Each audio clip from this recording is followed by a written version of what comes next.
Peace and love, you magnificent wonders of a spiritual level of being. Nathan here from a spiritual level of being. You have a spiritual level of being, and today we're going to be discussing when Jesus saved a woman from being stoned to death, and why. Now this begins in John 8, the woman caught in adultery. Then everyone went home, but Jesus went to the Mount of Olives. Early the next morning, he went back to the temple. All the people gathered round him, and he sat down and began to teach them. The teachers of the law and the Pharisees brought in a woman who had been caught committing adultery, and they made her stand before them all. "Teacher," they said to Jesus, "this woman was caught in the very act of committing adultery.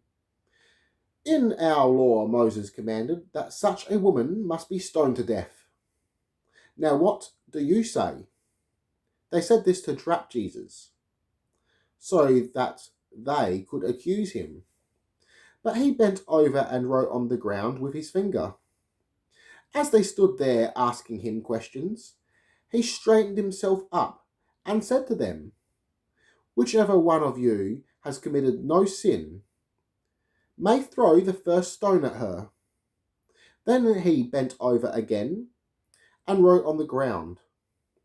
When they heard this, they all left, one by one, the older ones first. Jesus was left alone with the woman still standing there. He straightened himself up and said to her, "Where are they? Is there no one left to condemn you?" "No one, sir," she answered. "Well then," Jesus said, "I do not condemn you either. Go, but do not sin again." Now, why did the Pharisees try to trap him? For speaking blasphemous.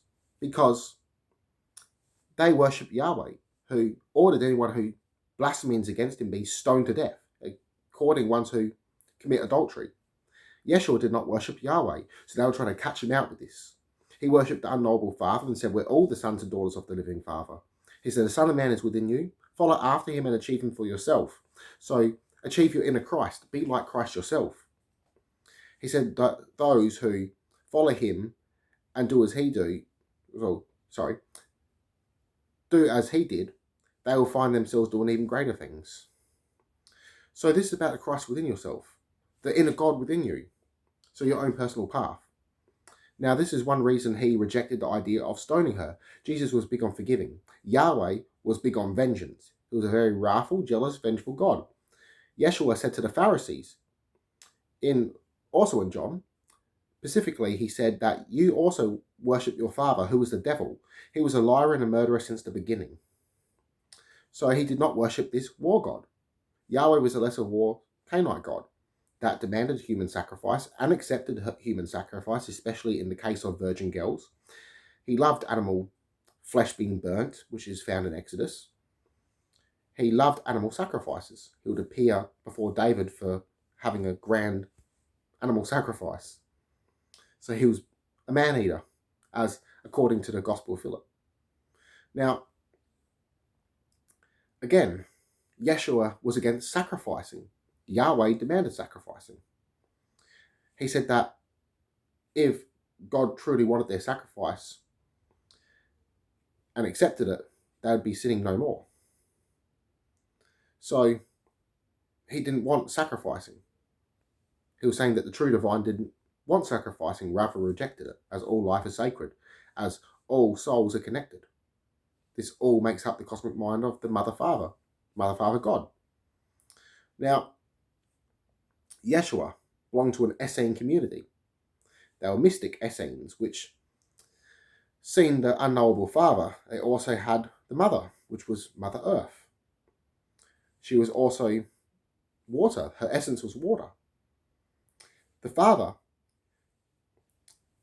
was basically the living universe and was also your mind. And the Mother was your creative mind. And your Father was your thought mind. Now, the masculine and femme coming together, which would co-create. So as above, so below, as humans create. So the gods, basically. Now, Yeshua, Jesus, was also vegetarian. But arguably, he wasn't as strict as his brother John, as John wouldn't even partake in alcohol, as he belonged to this Essene community. Jesus apparently did. Though it was argued maybe he didn't. But this Essene community that ate vegetables were vegetarian kosher. Some ate fish, so some were pescatarians. And this is the same with the Kafar. Some Kafar were pescatarian, some were vegetarian. And the reason why some were pescatarian, because they believed that fish didn't contain souls within them. They were simply made by God, and they would split in two and reproduce this way without sex. So they wouldn't eat anything produced of sex. So there were many different factions of Christianity. At least 200 different ones throughout ancient times. And as the years went by, certain groups would be killed off, other groups would arise from these ideals and make new factions. The earliest groups of Christianity, however, before all the major splits, were the Essenes and the Gnostics. The Essenes were more stricter. You had to fast in the wilderness for 30 days. You had to be a Jew first and be circumcised before you could be a part of the Essene community. The Gnostics would accept everyone, including men and women. So they were big on equality. The Essenes were more on poverty, vows of poverty, fasting. The Gnostics were more about spiritual knowledge, achieving the Christ for themselves.